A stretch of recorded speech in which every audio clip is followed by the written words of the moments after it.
Hi, I'm about to go live with Melanie L. Carlson, and we are going to be discussing a lot of the research that she has done in regard to Britney's conservatorship, particularly how billionaires and big businesses are involved in it, and just this idea of, you know what, I'll just wait, I'll let her explain. So yeah, she's going to be joining me, and yeah. Okay. Hi everyone. I know it's been a while since we've done lives.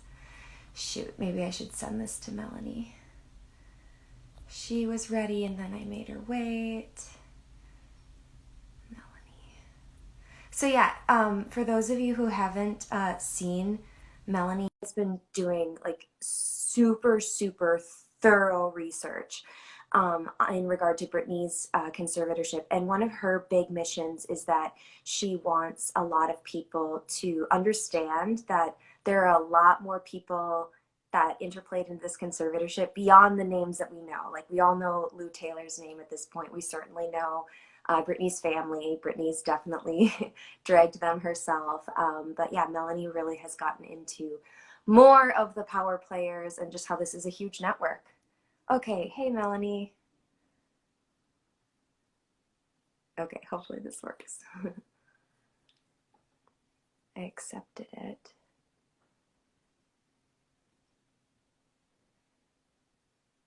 I don't know. Request in again, Melanie. It's like not coming through.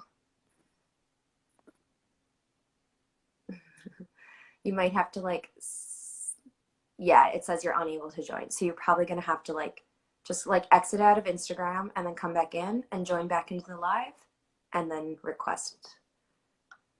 That should work. So yeah. Okay, but yeah. While we're waiting for Melanie, what do you guys want to talk about? You know, there's been a few things that have been happening lately. One of the big things recently that happened is that Lynn, between Lynn, here's Melanie. Yay, okay. Hopefully this, come on. Yay, okay, good. Can you hear me? I can. Can you hear me? Yeah. Okay, so good. Yeah, I was just saying how a big kind of motive or mission of your research is trying to highlight that there's a lot more people involved in this conservatorship beyond the names that we're all familiar with, and that there's a lot of major businesses tied to this. Yeah, you have like extensive, thorough research on like almost every area of this. And so, yeah, where can people find that? And I guess I'll let you explain it a little bit. So I don't know if I changed my link in my bio, but it is to my personal website because I write sometimes. Yeah. So there is a tab on my website that's just Britney, and that will have a link to, I made an interactive timeline. Unfortunately, until I was like a third through, I didn't realize you have to download a desk application to view it. Yeah. But there is a PDF, but you can't expand, but you can get an idea. And it has all the instructions there for you to see it. It's fully searchable. Wish I would know that till later because I was putting tags in, which was a waste of time. This is a compulsion for me. For like over a year, just like my anger at the media, like it brought up all that stuff. And I was like, people have done amazing work on the courts. And this is just a piece of the puzzle that I felt it just dawned on me one night. I was like, it was always Vegas. The plan was always Vegas. Yeah. Early 2000s. And I have some theories. I mean, it's very hard because I'm only using publicly available information. I have no sources. I have no cultural cachet, connections, nothing, right? My hope is like with my research, we can get people, and who knows what they're doing behind the scenes. We don't know who's talking to who. And with RICO cases, when they broke up the 5 families in New York City, They arrested them all the same day. They're like, forget the small time murderers. We're gonna wait till we can get all the big guys. If we don't know what they're doing, my opinions, I try to keep them out. And I try to avoid bit players. It's hard to know who's good or bad at certain levels. So I really focus on those with the most power. Okay. Yeah. Okay. And I'm going to save this live, and when I save it, will, oh, I guess you can't put links in Instagram, but yeah, so the link is in your bio. So where people can access the research, and, Yeah. you also have it on your Twitter too. And I'll like list both in the comments. So yeah, Free Britney. Yeah. It's Melanie L. Carlson. So yeah. And then my Twitter's different. Yeah. You're X_defying. Yeah. I'll write them. So yeah. Okay. So, there's so much, it's super thorough, all of the research, but sometimes like when there's such thorough research, what can result is like sometimes people getting overwhelmed by it or not really knowing where to start. And you've brought up so many points, and one of the things that I thought that was really interesting that you've said is, that you just had mentioned, is this idea that you believe that the Vegas residency that Britney did was planned long before it actually was enacted.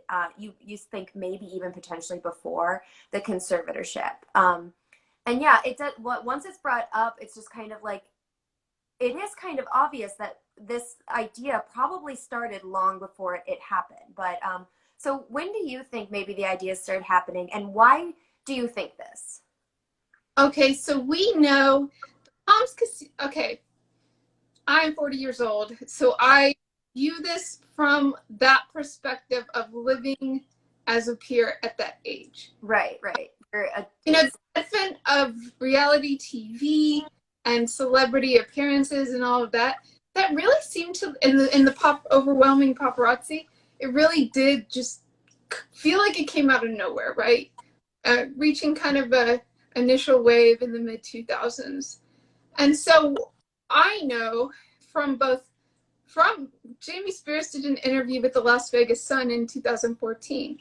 So I know he met the Maloofs, who owned the Palms Casino, at least when it started in 2001, and they go way back with Larry. Larry's hard to find he's a whole character. He's very hard to find info on.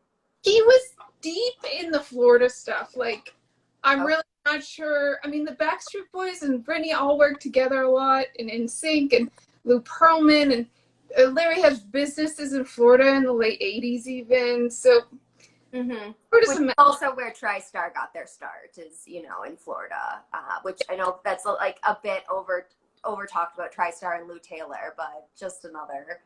But it matters because she's tied into Billy Graham descendants. He's one of the biggest televangelists when that, really over decades, huge influence.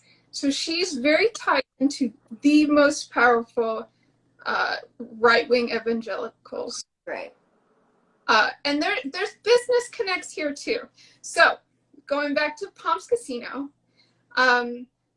Maloof over and over again. George is really the face of the Palms Casino. Well, let's just stop there for a moment. So when you say the Maloofs, just to like jog people's memory, the Maloofs are the only reason I know who the Maloofs were is because I watch reality TV and I knew Adrienne Maloof from Real Housewives of Beverly Hills. So when Melanie's saying the Maloofs, that's who we're talking about, those Maloofs. And if you ever watch Beverly Hills Housewives, you saw Adrienne quite often mention that, like, they own the Palms, and she would mention how, like, what, don't they own, like, some kind of sports team too, and, like, and, like, but yeah, so, like, they are, the Maloofs are longtime friends with Larry Rudolph, apparently.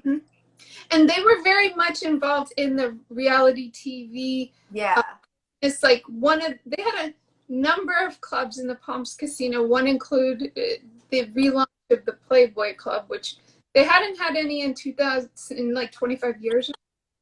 And so the Playboy bunnies went there. Real World Las Vegas was shot there. It's all, everything's all about cross promotion. Yep. And yeah, so the Maloofs inherited billions from their father, who made his money from the Coors beer distribution network in the Southwest. Okay. And you'll find over and over again, a lot of people made their money that are tangential to this story in the alcohol industry, which Okay.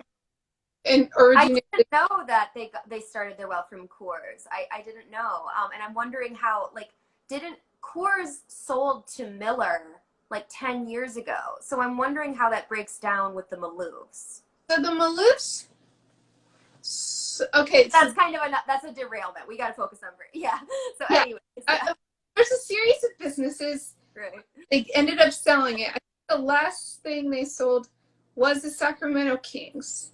Okay, and how they tied to Britney is when Ron Artest. There's this very infamous fight where NBA players went into the stands and fought fans. It's called the Malice in the Palace. And so yeah, Ron Artest was playing for the Indiana Pacers. I almost know too much about all this. And anyway, so he was like suspended. Well, then all of a sudden, Lou Taylor comes into his life, right? Right, because Lou Taylor has a background in not just like music and entertainment; it's also sports. Really, she really got her start with sports. Nikki Taylor, yeah, the first celebrity. I mean, I would say Ron Artest was the biggest person who she signed first. But my theory on why she even moved to Tennessee is because the NH expansion teams are when the league adds a team, which is like a huge deal. And the Tennessee had an NHL expansion team after they failed to bring the Kings to Tennessee. So who knows how they met, right? So when Lou was in Florida, her husband Rob did not have a calling from Jesus to go to Tennessee, whatever. Okay, like it's pretty clear.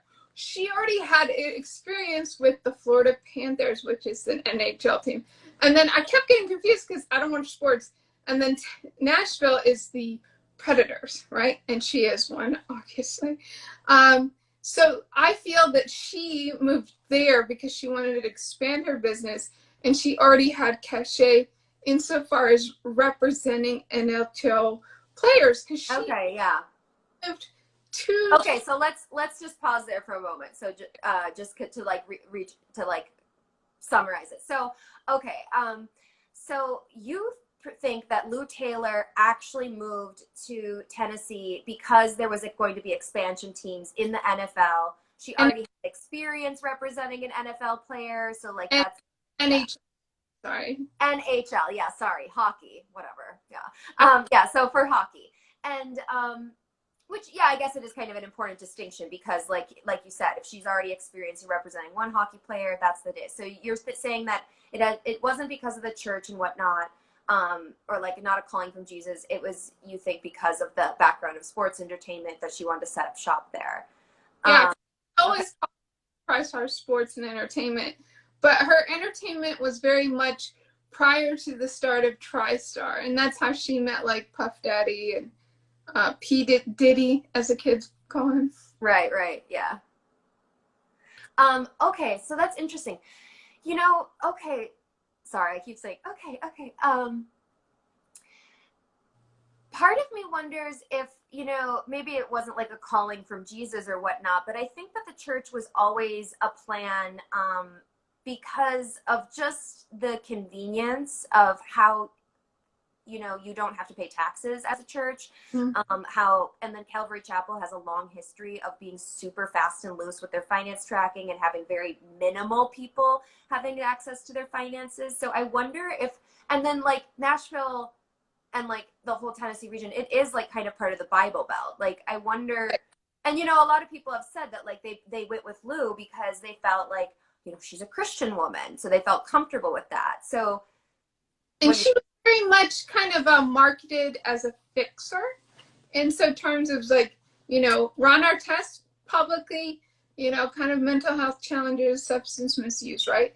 So she Okay. comes into his life, and I think he signed with her in 2004. Then mid-season 2005, he goes from I think he had a pause, and he went from the Pacers to the Sacramento Kings, which were owned by the Maloofs. There's even a funny old I article in GQ called "Free Ron Artest," Oh my and gosh. all in the article. So I had no idea that the Kings ever had a history of potentially going to Nashville. Then that's like a pretty convenient coincidence for this all to happen around like a similar time. Right, and I keep finding little tidbits like that, and I only found that recently. Mm-hmm. So we know Jamie, and who knows when Rudolph met the Maloofs, but we know Jamie knew him starting when the Palms opened in 2001. Paris Hilton was his date, and she wore $1 million in poker chips to promote it. It was very much about, you have money, you're young, come hang out with celebrities at our fancy place. We have clubs, etc. And a lot of these places really aren't that separate of businesses. Like, you might have clubs that are managed by companies that have them in MGM, have them in the Palms, etc. Mm-hmm. So all these, with such a finite number of companies that do things, they all kind of cross-pollinate Mm-hmm. and control the market. For sure. Something that I found interesting is just I haven't gone as far back in the research as you, but I remember coming across the Maloofs shortly after the conservatorship was implemented. Mm-hmm. And there was kind of a quote from Adrienne Maloof that really could kind of go whichever way you wanted it to go as far as an interpretation. But she did make one thing that was really clear is that she made it clear that she's very close with Larry Rudolph, and she's very close with the people in Britney's life. And so essentially that she trusted them and she trusted what was going on. And this was seriously, I think, in 2008 or 2009. So very, very early. Well, May 2008, Britney's first public appearance post-con is with George Maloof. Oh, Britney's on a date with a Really? Yeah. Oh, wow. Okay. And there's like 3 brothers and 1 sister. And George Maloof was very much the BFFs with Larry. But you have them, I have all this is in my timeline. It's searchable. George taught Britney how to play poker. Adrienne Maloof. And Jamie said the Maloofs are the ones who sent chef school. And he worked for Adrienne Maloof as her personal chef at least in December 2007. So when Lou Taylor goes on TV, and this is my problem with the media, because I'm like, these are bombshells. Like, people should know this because it's juicy and it shows the extent of the network. I mean, when Luke Taylor goes on TV as a family spokesman, every day, Jamie goes to work as a personal chef. That's fucking Adrienne Maloof, okay? Yeah. Okay. So, wow, I didn't know. I'd always heard that, like Jamie would claim to be a professional chef and that he was like cooking and stuff. And I just assumed he was lying or like found like just weird people to cook for, which I guess apparently he did. But like, I did not know that those people were the Maloofs, that he was Why is James Spears cooking for the Maloofs? Like that does. Right. I think when they say he's like blottoed, and I mean, substance misuse is a challenging thing. If you have someone on the payroll, they gotta have a job title. And my feeling is that 40 grand loan, that couldn't have paid for all those lawyers. Lynn said it was a phalanx of lawyers. So the 40K loan that you're referring to is the loan that Jamie actually got from Lou Taylor and TriStar, kind of to like initiate the conservatorship. And so you're saying that $40,000 wasn't enough to get all this started. So where did you get the other money? I mean, even with inflation, right? Look at what Lynn's trying to get. Right. So yeah, right now, Lynn, the lawyer fees that Lynn has racked up when her lawyer kind of joined in 2019, So just a few years, like it's over $600,000 in fees. The Judge Penny hasn't ruled on what's going to happen with that yet. It's actually been moved to July 20th. But Britney says she's not going to pay. So Good. yeah, honestly, yeah, like it's like the recent Instagram post says, like I freed myself. I did the work, like because it really was like, and that was something that was shocking to me too, because a big reason why I kind of like believed in Lynn, especially more in the beginning, was I was under the impression that she had hired these attorneys herself and was paying them with her own money. And so I was like, wow, that's kind of like a good faith act, right? Like to kind of show. But like now it turns out that like she's trying to have Britney pay all this. And like from her side, she's saying like, Britney asked me to join this, so this is why she should pay it. But Britney's just like, what did you do? Which is a completely fair question because I don't know what Lynn's lawyers did. Right. And it's one of those things like, I mean, and this is the thing with the communication, like, wouldn't you have that on the front end? Oh, you get me free. Da, da, da, da, da. Why wait 2019? And, as soon as someone's like, no mental health facility holds people for 4 months. That is, unless people are like, even with severe mental health issues, I mean, people are in group homes. They're not like, held against their will. They have as much voluntary, activity as possible. I mean, that should have just been stopped the first time she said what she was doing. No, I've never heard of a mental health facility making someone like basically not with it being unless something seriously wrong is happening. Like they're violating rights. Period. For it to go on that long. And my feeling is, and this is my opinion, is she's the one who said she didn't want to do MGM. She didn't want to do domination. I think denomination. That's my opinion. I don't want to be like down on that, but I do feel like it was punishment for whatever reason they decided. I think Britney's very, very smart. And it was definitely punishment too. It was just a dance move. Knowing this history of the Maloofs and how connected they are in Vegas, and their whole Palm history and their connection with Larry Rudolph, and now apparently their connection with James Spears, it definitely, like, your theory tracks that this Vegas residency was planned long before it happened. Why do you think it took until 2000? It started the end of 2013, so basically 2014. Why do you think it took that long then? Well, so Vegas was desperate. They were the last state to recover from the financial crisis. Right?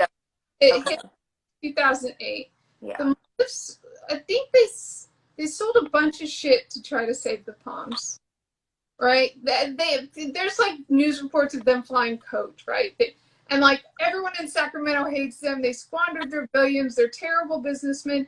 Desperate, right? Maloofs, okay. So when she does the first shot on the Femme Fatale, I Am Femme Fatale video, is the Palms logo, right? And so you have them saying, right before they sell the majority of it, they sold 98% of it right after I Am Femme Fatale started. Britney would be great in Vegas. And then boom, they sell 98% of it with some buyback opportunity if they turn a profit. So they sold it. I haven't looked into Leonard Green and Partners and TPG Capital. Well, TPG Capital also owned, I think, 35% of CAA at that time. So that is her. I don't know what any of that means. Okay, so this is a venture capital firm, right? So let's just say they own half of Caesars Entertainment. Caesars owns Planet Hollywood. They end up owning half of Britney's agent, right? So the manager manages your life. The agent gets you work. The business. There's a podcast. I have it in a video I made. She explains it very well. And I think that's what you know, regular people, we don't understand how many like people really have to be in your business when you have this level of activity and revenue streams, etc. Right? So your agent is the one that gets you work. So this same venture capital owns half of her agency and half of Caesars Entertainment. Okay, so this all takes a while because what they're in Bridges to Recovery, where she was held against her will, is owned by this healthcare venture capitalist that also almost only invests in healthcare, but they invested in 2008 in a bunch of specialty stores focused on casinos and airport retail specialty stuff. So there's Vegas all over this. It took like, because it was a devastated economy. They're desperate, right? And so then you have, okay, when Piece of Me starts, within 12 days of it starting, Caesars and Live Nation announce a historic partnership, right? At this point, Live Nation also owns Ticketmaster, Traffic. I see that. And that's the thing, right? When you have hyper concentration of wealth and power, even though you see these celebrities and we think they're the powerful rich ones, they aren't, right? We see it over and over again, how they get pushed to extremes. And then you have all these, there's a lot of trafficking in Las Vegas casinos as well. And their Palms was, and they get these little slap on the wrists. Like Palms paid $1 million, I think, in 2010 for prostitutes and drug trafficking. And it's hard when, you know, some stuff's illegal. It's hard to know what's voluntary or not. Okay.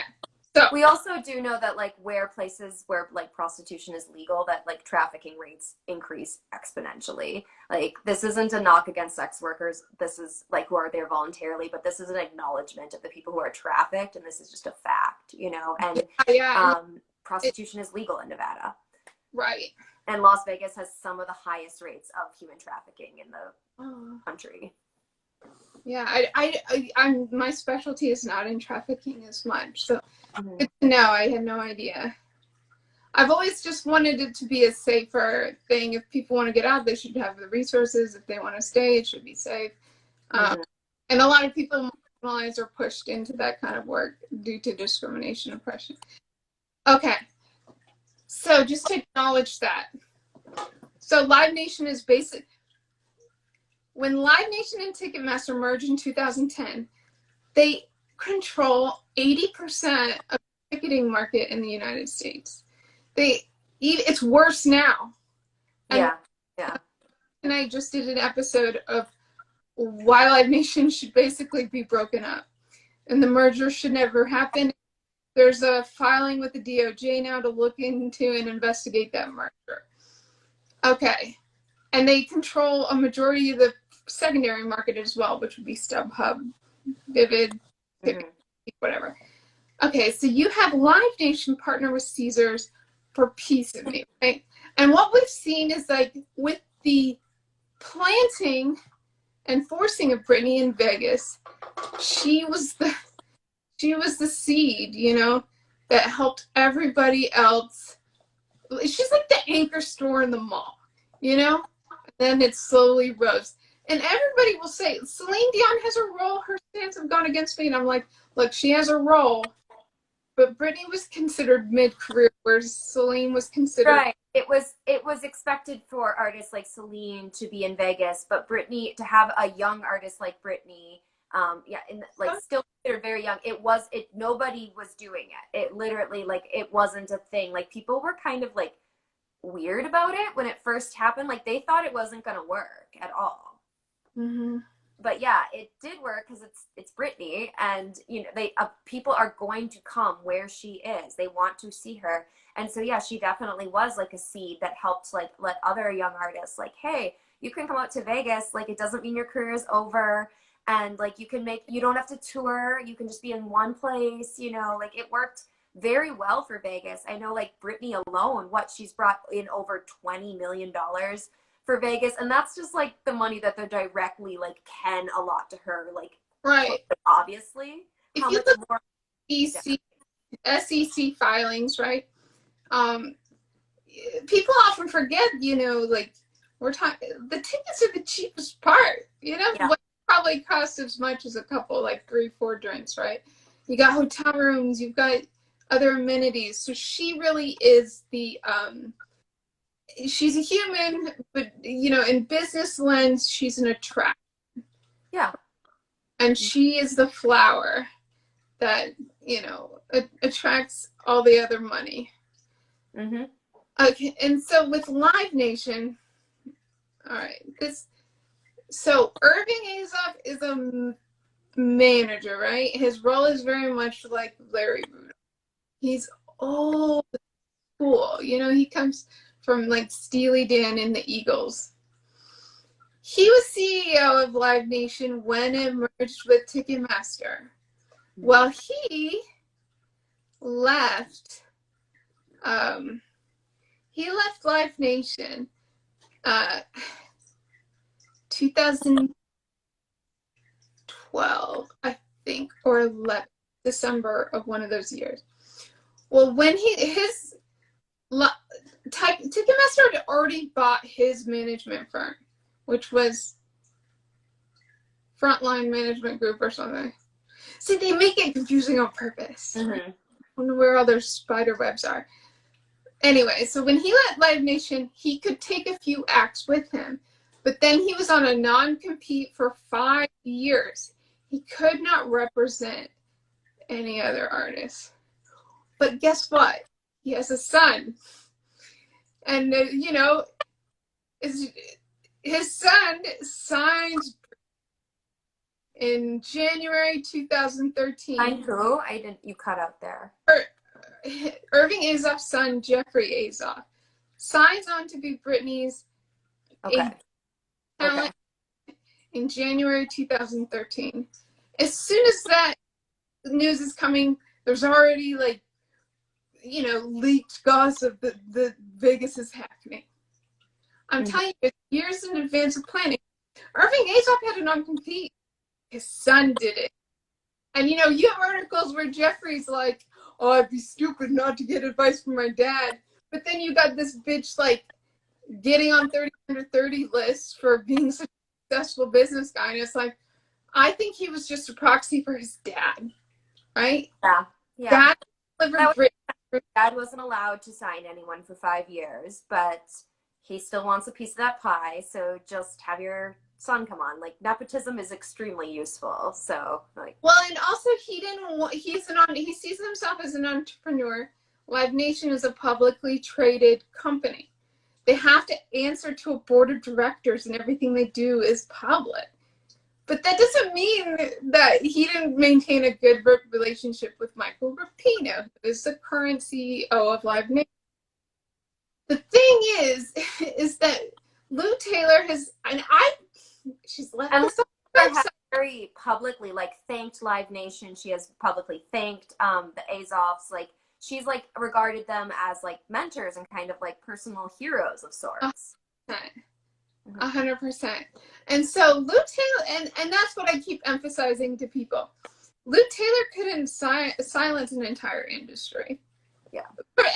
Cher said everybody in Vegas knew. Mm-hmm. Okay? But, if you get blacklisted from Live Nation, where are you going to play? That's where everybody makes their money now. Right. So that's my theory.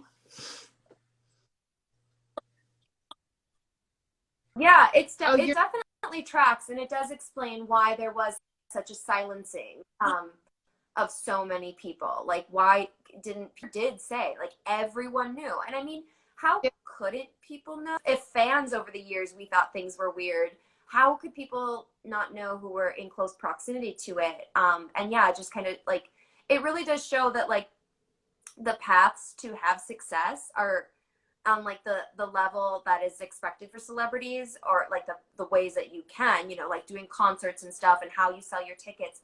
So few people control those that this is why celebrities don't say things. Right. Like, no. Aaron LaCar, who did Britney versus Spears, I went to a Q&A with her. I asked her, I was like, she's like, in the movie, she's like, nobody knows what happened in Vegas. And I was like, Please. please, right? But I think they're already told us. Like, there's seriously. reasons why people are not even discussing 100% facts about Lou Taylor.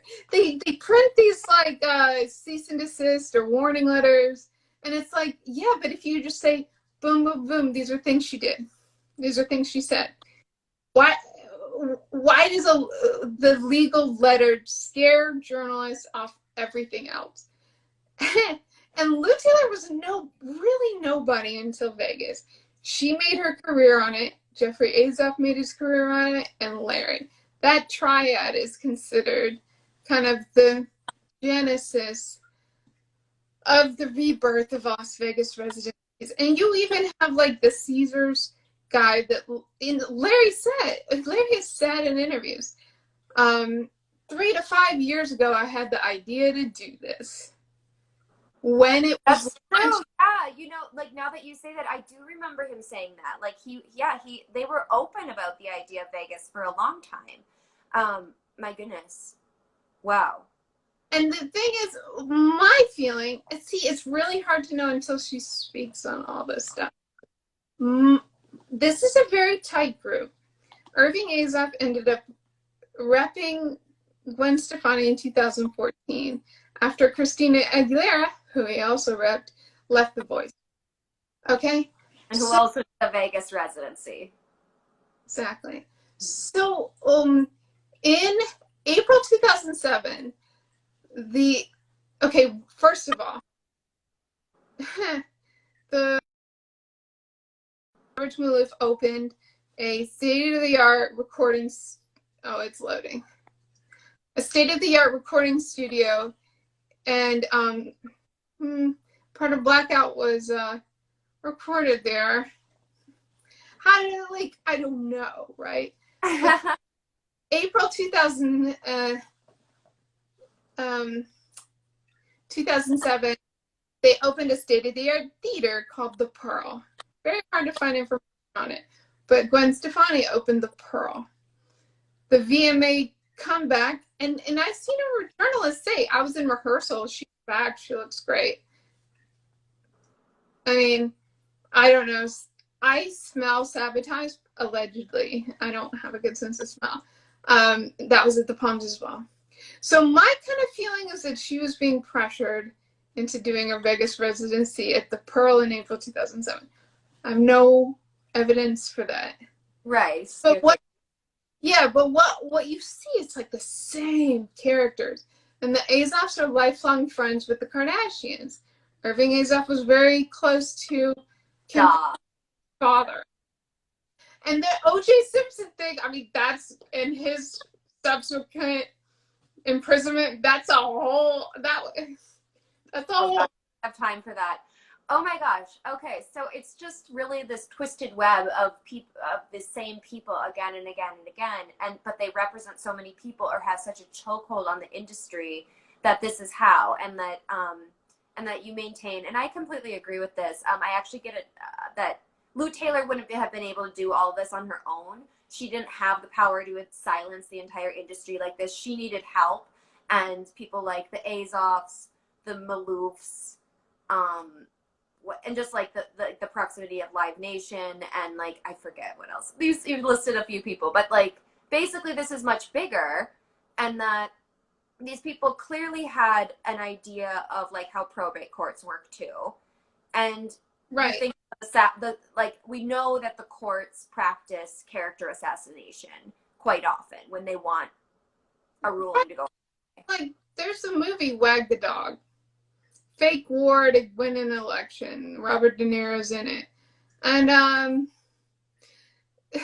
so the whole SWAT team, well, the process server for Kevin Federline trained SWAT teams, right? That served Ellie Sims, etc. in 2007. Coincidence? I mean, it was like, how was there if she was the package and this was a high operation to get her to get help, what the fuck? Like, why is it like, I don't, it's just orchestrated, 100% It's orchestrated. definitely, it's, yeah, and I think that's something that we all know. Like, this is such an orchestration. Like, we definitely know that this is an orchestration, the entire conservatorship. But it seems like it was a lot deeper of an orchestration than people initially thought. Like, I think, like, the idea still is kind of that, like, Britney was going through a hard time, and like they jumped on someone who was vulnerable. And Right. I don't think I don't think that's like untrue, but like you're saying they even like set up and like kind of like provoked that complete reaction because it was planned long before. Look, when Adnan talked about his life as a paparazzi, he said, we just get an envelope, then we go follow that person. And Mm-hmm. Hollywood life, they made a salary, 1,500 a week, which was Britney's allowance post-con. Salary, right? Which is very different than these 50,000, quarter million amount of money for a photo. Mm-hmm. I personally do not feel like that many photographers were making money selling photographs. Okay, like I think she Right. set up. I just don't think so. It doesn't, that's kind of the thing too. Whenever people talk about how much money you can make from one photograph, considering the sheer amount of photographers that were following Britney, wouldn't that kind of depreciate the value a bit if there's so many of them with the same photo? Like, Well, and it's really weird, right? Because and this is part of my problem with the media coverage since all this Free Britney, broke into the mainstream. I mean, they're licensing paparazzi photos, so they're paying those guys who stalk. yeah, I mean, there would be a way to tell her story without doing any of that. Showing 100. it, turn the camera around, right? Look at the people. Look at the ecosystem. She fucking, she deserves to be happy, and for people to see her as like a whole person. Um, Definitely. Yeah. I mean, Going back to the idea of the conservatorship, right? I really don't know. Lou Taylor was very involved with, mental behavioral health.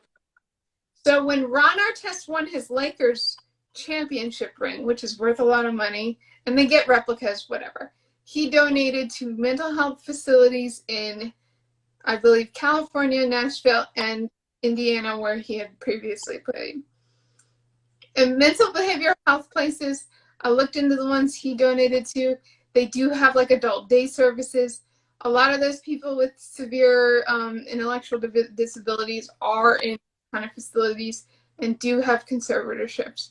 mm-hmm. That's one idea. Second idea, Irving Azoff worked with Brian Wilson of the Beach Boys, who was put under a conservatorship in 1991.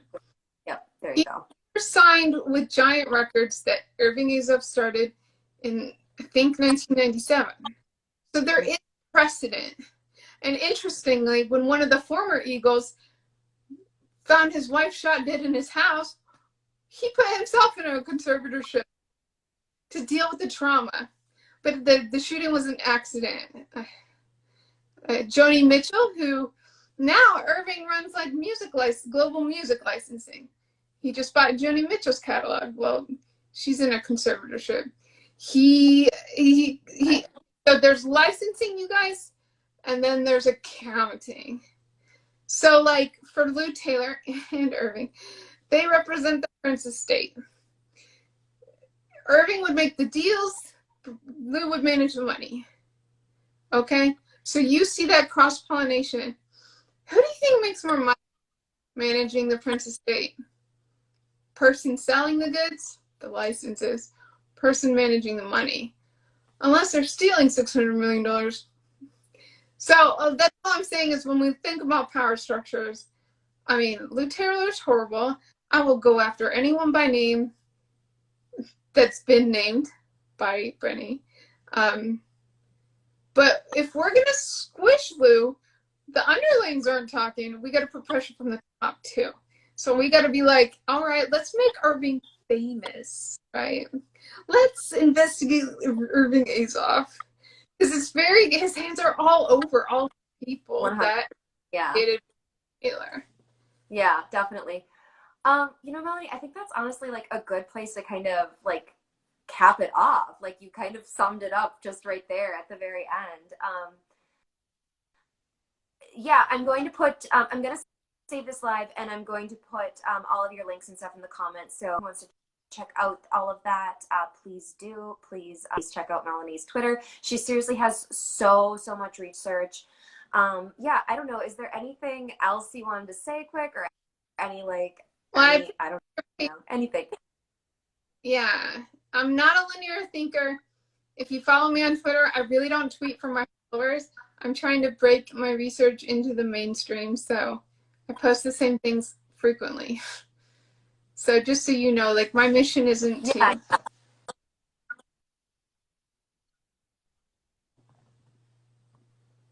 yeah, no, for sure. You're trying to get the word out because like we've heard a lot of these same names. It's time to start get some other names out, particularly Irving Azoff or Irving Azoff. Sorry, a little Yeah. bit here. Yeah.